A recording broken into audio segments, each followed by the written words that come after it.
say I should have quit, but I didn't. All right, I want to tell you a story about social media.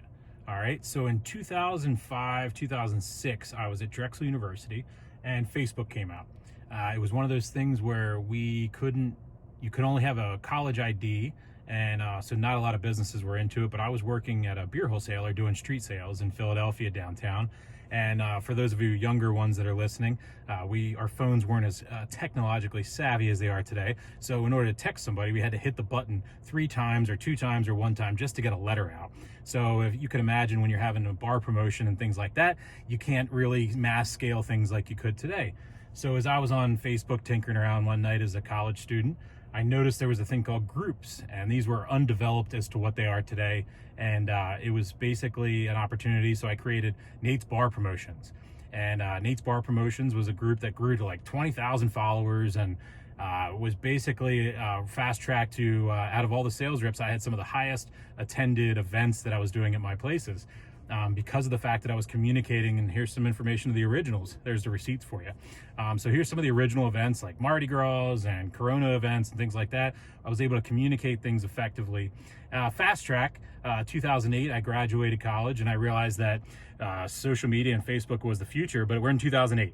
So I went and graduated college and went around to all these different big companies and said, hey, I can start up a Facebook page for you, a group, used all my information from the past couple years as a case study, and I got laughed out everywhere. Everybody laughed me out of the place. And literally, I was told to leave a couple of different places because I was crazy and social media and Facebook was going to be a fad. Well, joke's on them. And nearly all of them today have social media programs, and with many staff members, and it's obviously a big revenue generator for them. So I want to fast forward this story to telling anybody. Honestly, I could go into a lot bigger detail, but I want to try to keep these under 30 minutes, or 3 seconds, excuse me, not 30 minutes. And I want to tell people that if your gut's telling you something's going to go somewhere, then stick with it. Because if the data shows it, the evidence shows it, and your intelligence tells you that it will be something, it will be something. So I want everybody to know that stick to your gut.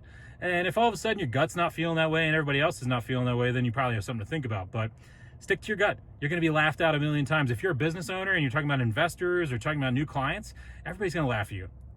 Everybody is going to laugh at you. In sales and marketing and business ownership, I would say 90%, if not higher, of the people you talk to or pitch your product are going to laugh at you. They're going to think you're crazy, you're batshit crazy. And guess what? You are, because you decided to make your own path.